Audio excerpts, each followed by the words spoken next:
Madam Speaker, Thanksgiving is over and Christmas is just around the corner.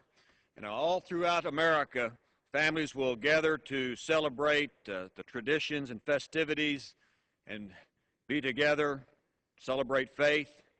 But there are some American families that won't have their entire family with them this year. There will be an empty chair at their table. And it's because their loved ones serve in the United States military and lands throughout the world. War at Christmas is not new, and this year will be no exception for many of our warriors that are still on call, still on duty, serving America. But there is a way to connect with our troops throughout the world, and it's a project that we are involved in Southeast Texas through the Red Cross and Operation Interdependence. And here's how it works. It's a way of having young kids, children, school-age children, connect with troops not only in our war zone but other places in the world where our troops are serving America.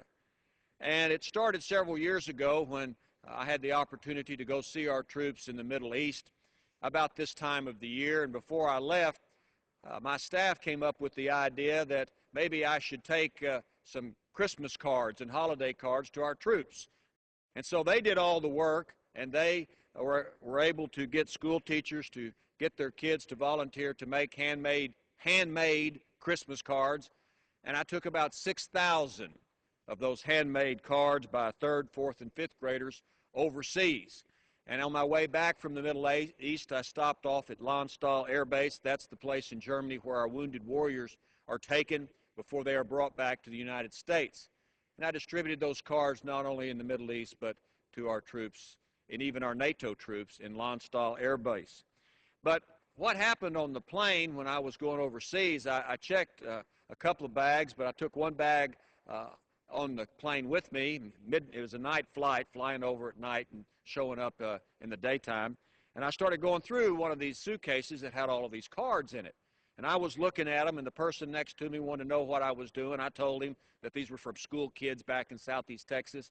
And so he wanted to look at them, and then he was passing them around. Before I knew it, these cards were up and down the aisles in that plane, and I could hear sobbing or little tears and emotion from some of the passengers on the plane reading those cards from school kids connecting with our troops overseas.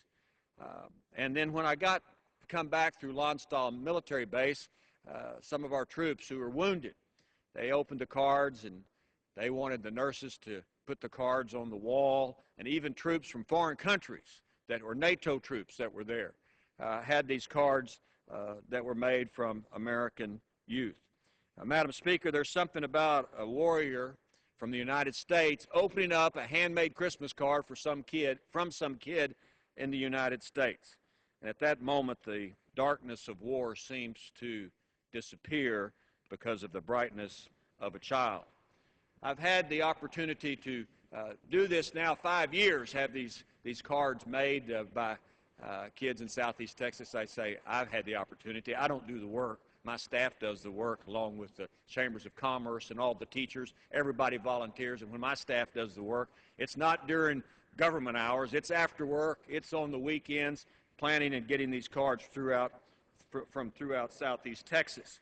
And every year, the number of cards that are either taken or shipped gets more. First year was 6,000. The next year, 10,000 Christmas cards were shipped overseas. The third year, 16,000 cards. And Madam Speaker, this year, kids from Southeast Texas are shipping to our troops overseas 35,000 handmade cards, wishing them well, giving them Christmas greetings, saying some of the most awesome things that only 3rd, 4th, and 5th graders could do.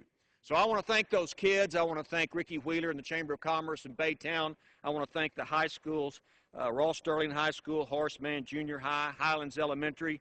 And I want to thank those teachers, God bless our teachers, who work to have these kids volunteer to make cards for our volunteers overseas who won't be home for Christmas because there's an empty chair at the Christmas table where that soldier, that warrior, that sailor, that airman is not there because they're representing the United States in lands far, far away. And that's just the way it is. I yield back.